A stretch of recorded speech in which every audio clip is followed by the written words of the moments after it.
dalam menjalankan hidup, kamu cuma perlu satu modal doang. Anak-anak Tuhan sama anak-anak dunia ini harus ada bedanya. Kita tahu akan keberadaan Tuhan, tapi kita lupa akan keberadaannya. Kita tahu ada Tuhan, tapi kita masih ragu, kita masih takut, kita masih gak bisa percaya kalau Tuhan bisa melakukan yang tidak mungkin. Justru dari kekurangan kamu, dari ketidakberdayaan kamu, orang-orang bahkan diri kamu sendiri bisa melihat, wah gila ini emang Tuhan. Yang paling gampang untuk musuh menyerang kita itu lewat pikiran kita. Jangan biarkan diri kamu terperangkap dalam perangkapnya musuh. Kalau ada sewaktu-waktu di mana kamu kayaknya merasa capek, atau desperate, atau hopeless, itu tuh kayak alarm kamu. That is your sign, kamu harus jangan sia-siakan hidup, misi, atau tugas yang Tuhan udah kasih ke kamu. Jangan dengerin intimidasi musuh. Tujuan si musuh menyerang kamu itu biar kamu jatuh dan kamu gagal melakukan apa yang Tuhan mau. Lu mah gak bisa, lu apa sih, banyak yang lebih jago daripada lo, banyak yang lebih pintar, mana mungkin lu bisa bersaing sama mereka. Udah gak usah lakuin, udah percuma, ntar lu bakal gagal juga, jadi mending gak usah. Kita tahu akan keberadaan Tuhan, tapi kita lupa akan keberadaannya. Kita tahu ada Tuhan, tapi kita masih ragu, kita masih takut, dan kita masih gak bisa percaya kalau Tuhan bisa melakukan yang tidak mungkin. Tuhan tuh bukan yang gak mau anak-anaknya bahagia, sukses, atau hebat. Tuhan mau banget kok mengangkat semua anak-anaknya. Tapi seringkali kitanya yang gak mau gerak, kitanya yang gak berani melangkah. Kenapa? Takut, gak yakin, gak percaya, ragu.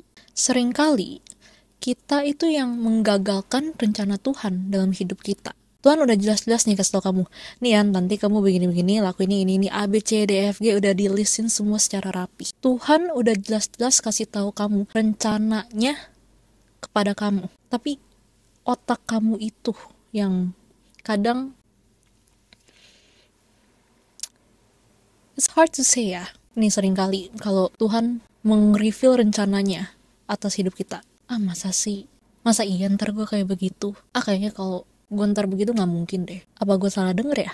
Nah yang paling sering tuh, kayak gue salah denger. Gue kayaknya gak mungkin ntar jadi begitu-begitu. Ntar gue kayaknya gak mungkin begini-begini. Kesaksian sedikit, ada suatu waktu dimana aku lagi bener-bener down, stres berat, dan depresi. Cause like, I'm already insecure to begin with, so the fact that I've come this far is already a miracle in itself. Ya, bayangin, di saat aku lagi downnya banget, tiba-tiba, like literally, ada suara berbisik ini. Nyesel kan ikut Tuhan? Nyesel kan lakuin apa yang Tuhan mau? Mending lu mundur. Jadi emang untuk berjalan sama Tuhan itu emang harus bener-bener fight. Kamu tuh harus bener-bener berjuang karena Tuhan tuh gak bakal nyuruh kamu melakukan hal-hal yang mudah atau yang biasa. Tuhan tuh pasti akan membuat kamu melakukan hal-hal yang impossible buat kamu dan bahkan untuk orang-orang lain. Kenapa? Karena ya anak-anak Tuhan sama anak-anak dunia ini harus ada bedanya.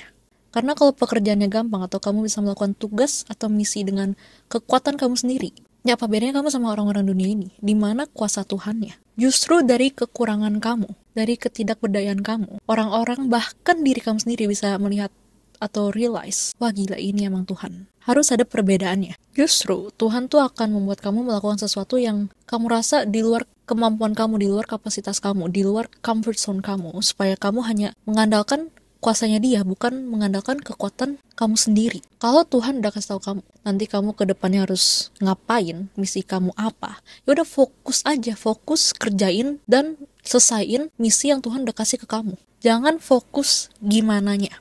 Aduh aku gak bisa ini, aku gak bisa itu, aku gak pintar, aku gak berbakat, aku gak layak. Stop it. Kalau kamu merasa kamu gak layak, siapa sih yang layak di bumi ini? Orang kita semua orang-orang berdosa, orang-orang yang gak layak, orang-orang kotor. Tuhan yang melayakkan kamu. He's the one who qualifies you. Period. Jangan sia-siakan apa yang Tuhan sudah tetapkan untuk kamu.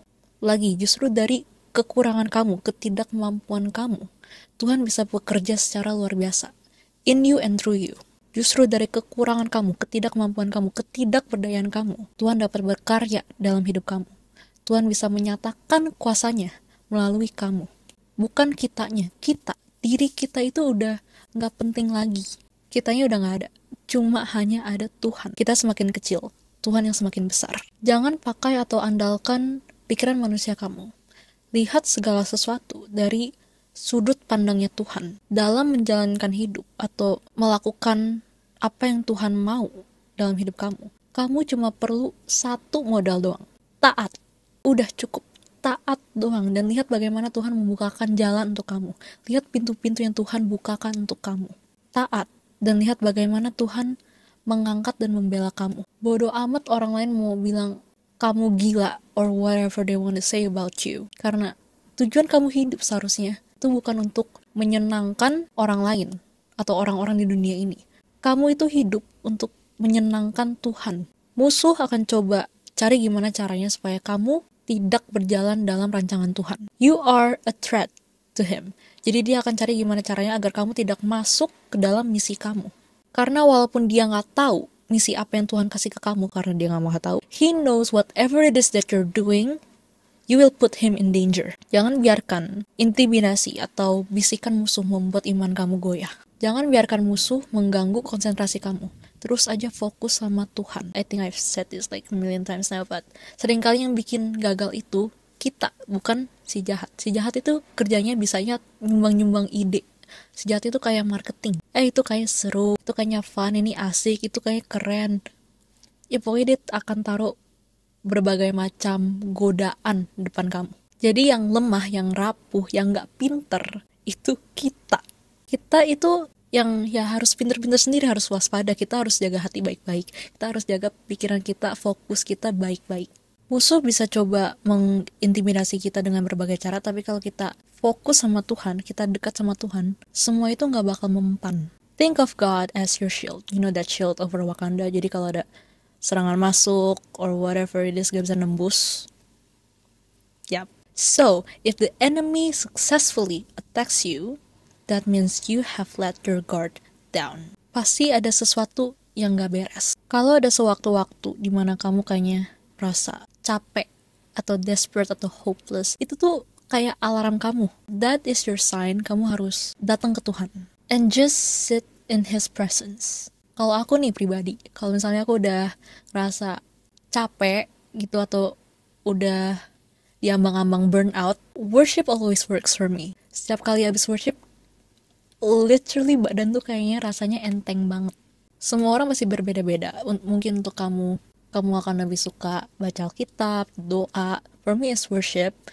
Find what works for you. Jangan biarkan diri kamu terperangkap dalam perangkapnya musuh. Setiap kali ada pikiran negatif muncul, kembalikan fokus kamu kepada Tuhan. Cara paling gampang untuk musuh menyerang kita itu lewat pikiran kita. Dia akan selalu mencoba untuk membisikkan kebohongan. Dia akan selalu membuat kita merasa tidak layak, tidak berdaya.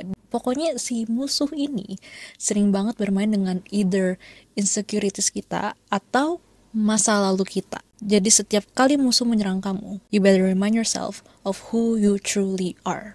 Remember what God called you to do. Remember your calling, remember your mission. Lagi, just for a reminder for you. Ketika pikiran negatif itu muncul, langsung fokus sama Tuhan, dekat sama Tuhan. Or just say shut up. Shut up. It always works for me. Shut up.